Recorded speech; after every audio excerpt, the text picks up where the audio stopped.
Bueno, muchas gracias a todos por estar acá y qué bueno volver a encontrarnos presencialmente, ¿no? Después de tanto tiempo. Bueno, como bien decíamos, vamos a empezar a hablar, en nuestro panel vamos a hablar de cripto, inversiones y educación financiera. Tenemos, por supuesto, 3 invitados de lujo. Dani Friedman, Daniela, les cuento un poco. Daniela es especialista en planificación financiera. Gran parte de su carrera profesional la desarrolló en multinacionales del rubro seguros e inversiones, donde adquirió conocimientos técnicos y experiencia del negocio de seguros e inversiones. Actualmente, su consultora brinda asesoramiento integral a personas y pymes acerca de wealth management. Su propósito es el de culturizar acerca de estos conceptos de manera que las personas puedan incluirlo en sus vidas con naturalidad y así pasar de evitar situaciones económicas no deseadas a lograr con convicción el estilo de vida que queremos lograr. Está muy presente en las redes, desde donde promueve el valor de la educación financiera, con el cual tiene un gran compromiso. Martín González. Martín es ingeniero hidráulico de la Universidad de La Plata. Tiene el premio Mejor Promedio de la Universidad de La Plata y también tiene un MBA en la misma universidad, con el mejor promedio también. Tiene una consultora de ingeniería y estudios ambientales, es presidente de El Maguillo Agropecuaria, empresa de negocios agropecuarios, es inversor en varios emprendimientos gastronómicos y es co-founder y CEO de BAG Blockchain Art Gallery. Nos va a hablar un poco de qué es eso, que es algo de lo que se está hablando mucho. Tiene mucha experiencia en finanzas descentralizadas y en multiplicidad de blockchains. Su lado B es entusiasta de las matemáticas, la física y la filosofía. Santi Bibiloni, con nosotros, emprendedor y cofundador y CEO de Core, una startup que desarrolló un software para agencias creativas y para ayudar a eficientizar el trabajo que realizan en agencias creativas. Es fundador de Balloon Group, que es una compañía que fundó y vendió a manos de Fast Forward AI. Fantásticamente la vendió, es mentor de muchísimas startups, es speaker en muchísimos eventos, estuvo basado hasta hace muy poco en Silicon Valley, y está muy comprometido también con el ecosistema en Argentina. Ayudó a la creación de ASEA, entre otras de las cosas que hizo para nuestro país. Bueno, para calentar un poco motores, Martín, hoy trabajás con la tecnología blockchain, que es conocida como la más dinámica del mundo, ¿sí? También tenés un emprendimiento que trabaja con NFTs y arte. Y un poco para igualar la cancha, ¿te animás a contarnos un poco qué es la blockchain, qué son los NFT, qué son las finanzas descentralizadas y un poco cómo todo esto lo haces maridar en tu negocio en relación con el arte? Tengo que tener 4 horas para explicar todo eso, pero rápido, así como poner rápido. Blockchain lo que vino fue a traer una solución donde se necesitaba un tercero de confianza. Bitcoin en sus inicios lo que hizo, dio la posibilidad de transaccionar entre 2 personas en cualquier lugar del mundo, sin un banco, sin un intermediario, sin un agente, sin nada, sin un tercero de confianza que diga que esa transacción se haga. Eso gracias a la criptografía, digamos, a la matemática criptográfica. Unos años después, estoy diciendo muy rápido, Vitalik Buterin, que es una persona muy importante, que es el creador de Ethereum, se dio cuenta que en vez de solamente transferir un valor, un activo como Bitcoin, esa transferencia, se podían incorporar smart contracts en la blockchain, en la cadena de bloques. Y un smart contract no es más que un software donde uno puede poner lo que quiera. Entonces, si ese software está asegurado por la tecnología blockchain y de criptografía, eso quiere decir que ese software es inviolable. Entonces, además de transaccionar sin un tercero de confianza un activo digital, voy a poder empezar a hacer multiplicidad de cosas, por ejemplo en la red de Ethereum, como tomar prestado, como invertir, como cualquier cosa que uno pueda hacer con finanzas o con arte, como NFTs y demás. Luego surgen los NFTs, que para que tengan idea, NFT es Non-Fungible Token, significa que es un token no fungible. La diferencia con un activo fungible es el dólar o el peso. Yo puedo darte $1 a vos, me das $1 a mí y es lo mismo porque es un activo fungible. Lo mismo que Bitcoin. Yo tengo en Bitcoin, vale lo mismo tu Bitcoin que mi Bitcoin. Pero hay muchos activos no fungibles en el mundo, como el arte. Un Picasso no vale lo mismo que un Da Vinci, o sea, es imposible de transferir. Entonces, cuando surgen los NFTs en la blockchain, explota lo que es el arte digital, el arte digital era un arte que ya venía desde el principio de la computación, hace muchas décadas, pero que nunca tuvo posibilidad de comercialización, porque o yo te daba un CD, no sabía si era duplicado, si era el original, etcétera, etcétera, y la blockchain dio esa posibilidad y dio un mercado, para que tengan una idea, que llegó el año pasado a $13.000 millones solamente en arte de NFT. Nosotros tenemos una compañía que se dedica a brindar soluciones con tecnología NFT. Una de ellas es Artback, que tenemos un marketplace de compra-venta de artistas latinoamericanos, algo que nosotros le hicimos mucho énfasis en artistas latinoamericanos. Y tenemos otra unidad de negocios que es Tickets NFTs para eventos deportivos y demás, que muy rápidamente da la posibilidad de mercado secundario de reventa de tickets de forma legal, segura y transparente. Resumiendo mucho. Buenísimo, muy interesante. Y decimos también los abogados que la blockchain además es auditable. Uno puede traquear todo lo que ha pasado por la blockchain y esto, por supuesto, que la hace también muy valiosa.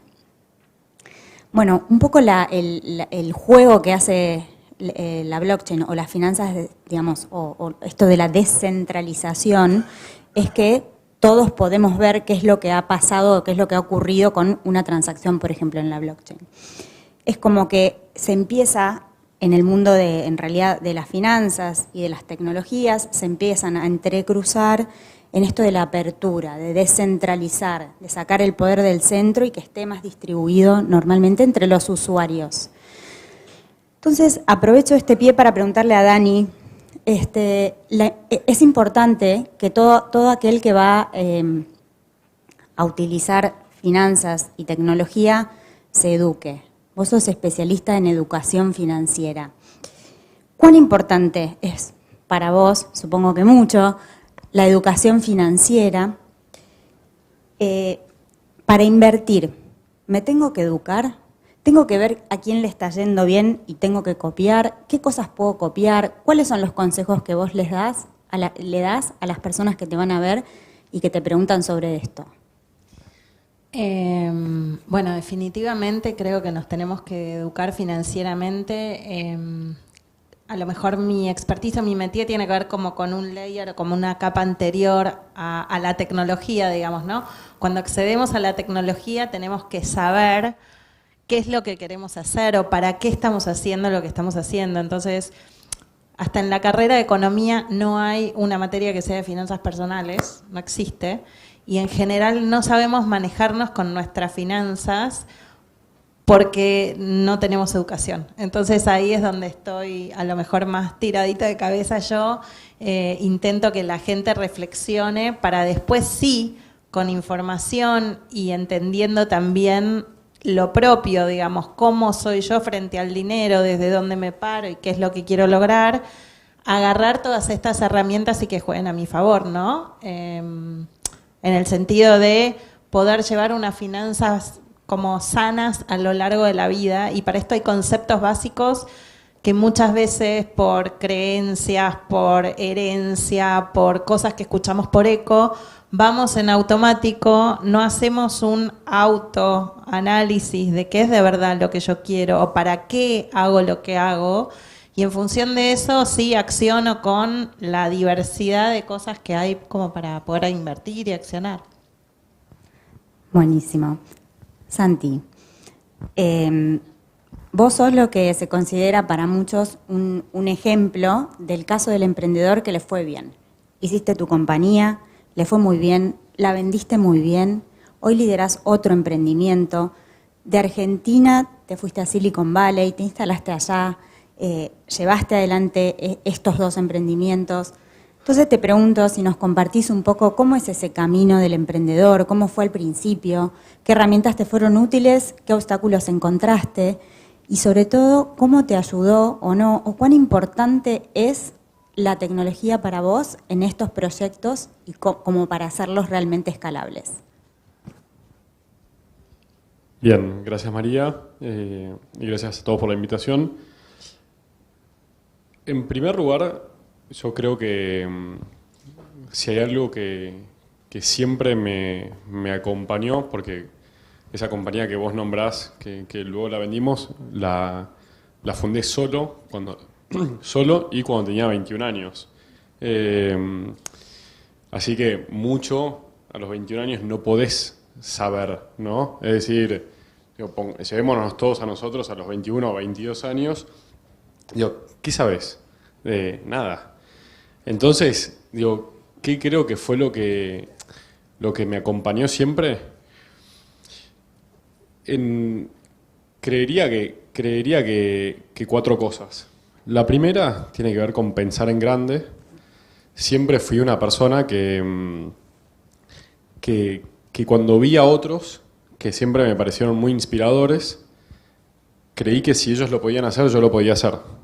Y eso siempre me animó a dar un paso más. Y creo que al fin de cuentas, cuando uno termina viendo a personas como a Marcos Galperín, acá en Argentina, fundador de Mercado Libre, o personas como Elon Musk y demás, y no por poner nombres y apellidos puntualmente, sino por poner grandes referentes, creo que uno ve la foto final y dice, estas personas son unos genios, ¿no? Y la realidad es que ellos sí empezaron de 0, y luego de 1, y luego de 2, y luego de 3, y nadie ve esa historia, nadie ve esa película completa, y creen que son personas que fueron como tocadas por una varita, o que estaban destinadas al éxito. Y la verdad es que todo lo opuesto. Entonces, creo que en mi criterio como que los genios no existen y son personas que se animaron a pensar en grande y que luego perseveraron mucho para alcanzar eso grande que se habían propuesto, ¿no? Y yo creo que no son tantas las personas en el mundo, que son muy pocas las personas en el mundo que piensan realmente muy grande. Y muy grande es que cuando vos llegaste a algo grande, es que se puede más grande todavía, ¿no? Y que siempre lo que vos estás haciendo puede ser más grande todavía o puede ser mejor. Y esto casi que bajo ningún concepto está alineado a lo económico, ¿no? O sea, no pasa por ahí, también pasa por los desafíos intelectuales o los desafíos que uno se propone y que se busca también demostrar a uno mismo de que es capaz. Ni hablar de la empleabilidad y del impacto socioeconómico que además puede generar. Entonces, primer punto, pensar en grande. El segundo es la perseverancia o la resiliencia. Y creo que generalmente en las estadísticas se habla de que 8 de cada 10 startups o 8 de cada 10 emprendedores fracasan. Lo cual coincido y es lo que yo generalmente también veo en el día a día. Fracasan o que sus startups cierran, ¿no? Porque digo, en Estados Unidos fracasar, ¿no? Está bien que la frase es cliché, pero fracasar es el camino que antecede el éxito. Y es que, viste, te tropezás, pero esos fracasos hacen que después puedas hacer algo más grande, ¿no? Y creo que esa resiliencia, cuando uno ve que 8 de cada 10 emprendedores fracasan, y generalmente las razones están más bien vinculadas a que no pudo levantar tanto capital o que una discrepancia con los socios, distintas razones. Yo me pregunto cuántas de esas personas perseveraron al máximo. Es decir, mi testimonio es que en muchas ocasiones era mucho más fácil cerrar la empresa que seguir avanzando, y sin embargo seguimos avanzando. Yo, y ojalá, o sea, no lo tenga que volver a pasar, y ojalá que no, o sea, espero que esto no sea algo común para los que perseveran, que claramente acá debe haber un montón. A mí me tocó vivir, viste, 4 veces tuve que ir a trabajar con cuello ortopédico, pues no me podía levantar de la cama del estrés que tenía rigidez desde acá hasta el coxis, con 26, 27 años, lo cual no estoy nada orgulloso de eso, pero creo que muchas veces justamente es más fácil decir, che, hasta acá llegué y corto, y y bueno, y a veces se puede un paso más. Entonces, pensar en grande, perseverar, tomar riesgos, creo que es muy importante. Y la cuarta, y quizás la más importante de todas para mí, es creer en uno mismo. Que está bastante vinculada a la primera, quizás, a la de pensar en grande, ya que si otros lo pudieron hacer, entonces uno puede. Y yo en mi caso, acá está Mati, un amigo de toda la vida, del colegio, con quien compartí el colegio, valga la redundancia. Y Mati está de testigo de que yo nunca fui un 10 en matemática, un 10 en física, un 10 en química. Y creo que justamente creer en uno mismo pasa por otro lado, ¿no? O sea, creo que por más de no ser una persona brillante, lógico-matemática, por más de no... Como que el tener ese aprecio por uno mismo, ese ánimo de decir yo puedo, ese empuje, esa pasión, creo que es un gran driver. Creo que la pasión es un gran driver y el creer que las cosas se pueden lograr y perseverar hasta alcanzarlas, para mí es lo que hace a muchos emprendedores llegar a donde llegan. Buenísimo. Bueno, buenos consejos. Dani, seguimos con algo que vos siempre decís, te he escuchado en varios ámbitos decir lo mismo, y hablas de la importancia de lo que es un poco esto de la perseverancia, de la inversión a largo plazo. Acá hay mucha gente joven. Te pregunto, ¿qué es largo plazo en términos de inversiones? ¿Y cuánto es largo plazo? Y si hay alguna contradicción con la inmediatez que propone la tecnología de alguna forma. Bueno, perdón. A ver, lo escuchaba un poco a Santi atentamente y en realidad todo lo que dice él tiene que ver también con poder entender, y decime si me equivoco, Santi, pero con procesos, ¿no? Como a veces queremos como los 3 tips que nos tiren la fórmula de Coca-Cola y entonces seamos como quienes vos decías recién. Y todo lleva un proceso, entonces a veces poder amigarnos con eso, integrar los procesos y entendernos a lo largo de la vida, desde lo económico también, pero digamos, vale para todas las áreas, ¿no? Poder entendernos a lo largo de la vida implica también incluir el largo plazo, que a lo mejor es lo que hoy yo más hago, porque creo que falta mucha docencia, creo que falta cultura en general. Cuando alguien llega a mí en mis asesorías y me dicen, bueno, pues yo estoy buscando algo de largo plazo, ¿qué está buscando? Algo de 5 o 10 años. Y a veces yo digo, si vivimos 80, ¿en qué momento el largo plazo, cómo dividís corto, mediano y largo en 80 años, ¿no? Y tiene que ver con esta falta de cultura que tenemos, en donde no nos visualizamos más allá de 5 o 10 años, y si las cosas no nos salen como queremos en el momento en que queremos, hay una frustración y abortamos y abandonamos el proyecto. Vale para todo en la vida, digamos, ¿no? Pero tiene que ver con eso. Y el largo plazo, en general, nos cuesta mucho verlo, porque es algo, digamos, las personas, nosotros mismos, como decía Santi, de tener este aprecio por nosotros mismos. La María dentro de 20 años es una María a quien vos le tenés un montón de aprecio, pero acá no está. No tenemos testigos, no está. Entonces, bueno, que se arregle.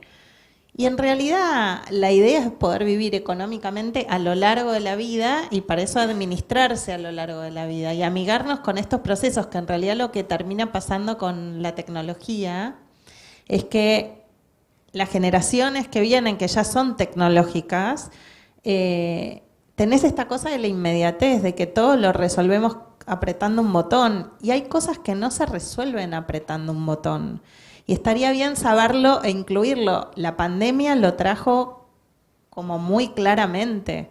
Nos metieron 2 años y no había... La tecnología ayudó, por supuesto, porque nos pudimos globalizar, nos pudimos ver todos mucho más.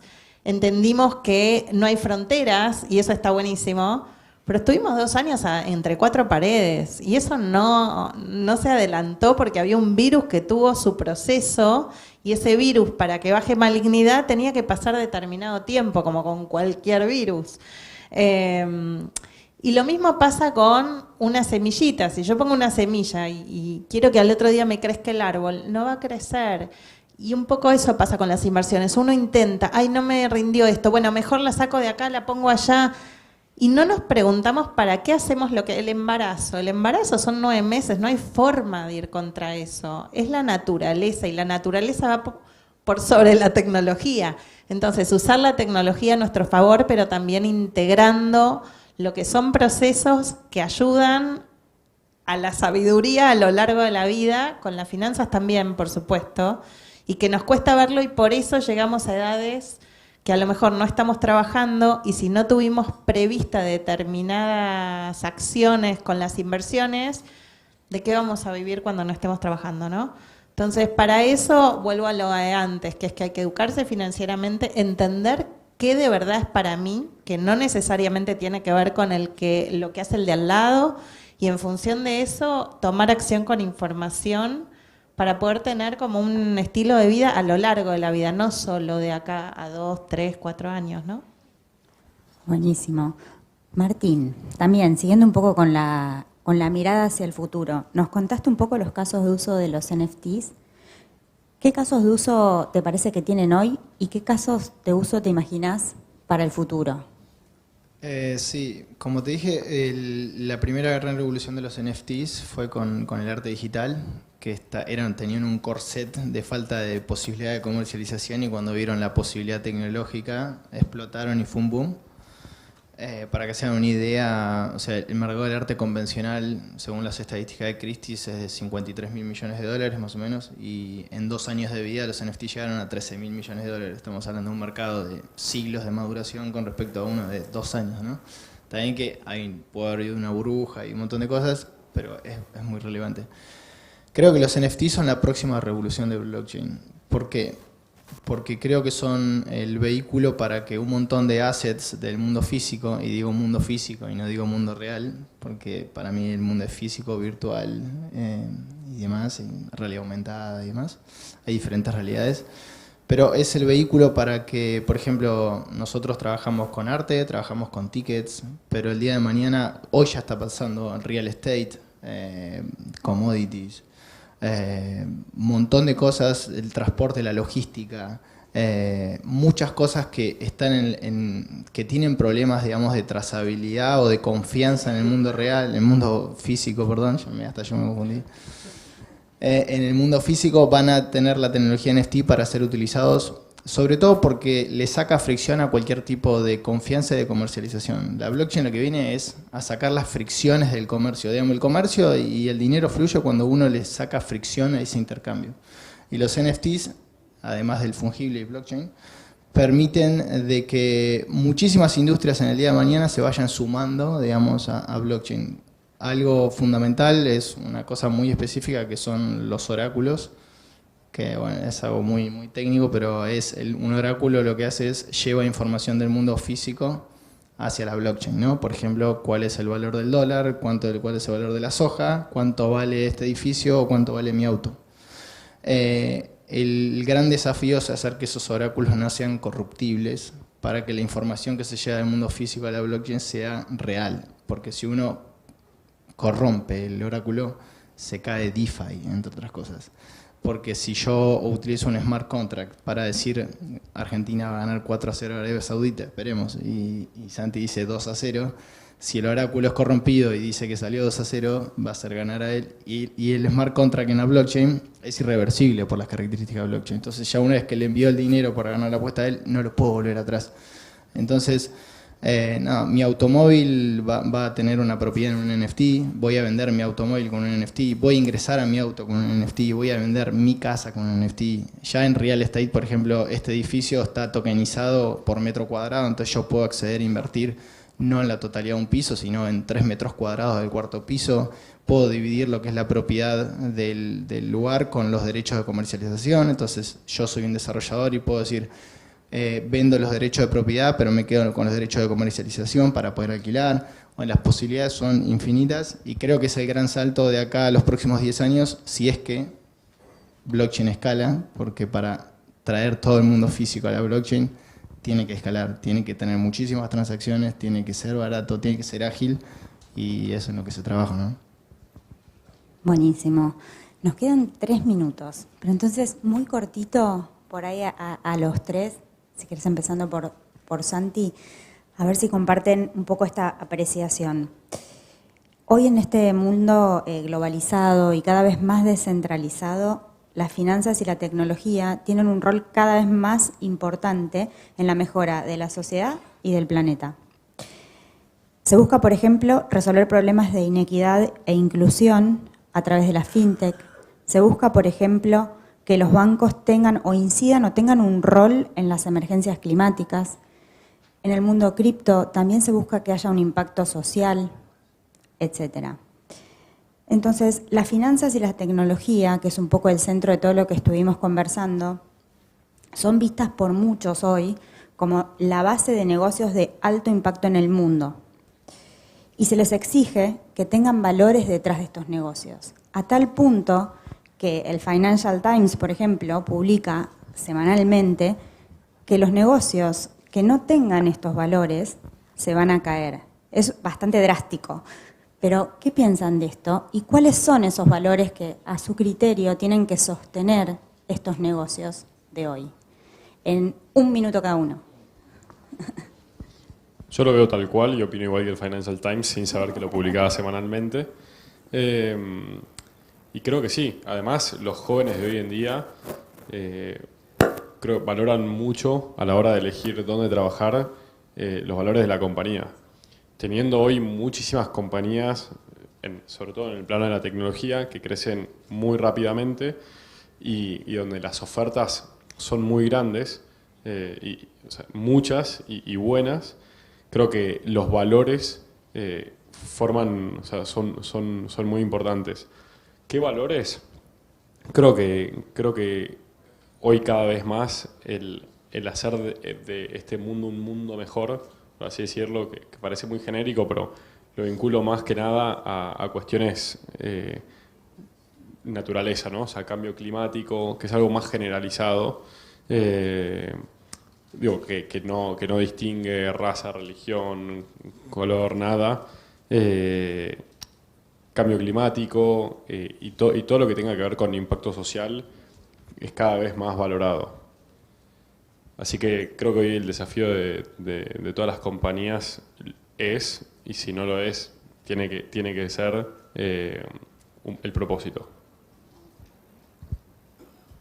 Sí, para mí los valores son fundamentales para una compañía. O sea, yo tengo otras compañías y me dedico a blockchain porque me enamoré de los valores de blockchain. O sea, me enamoré de la libertad, me enamoré de la descentralización, empecé a estudiar y es algo que no pude salir de ahí por los valores, más allá de un negocio o no negocio.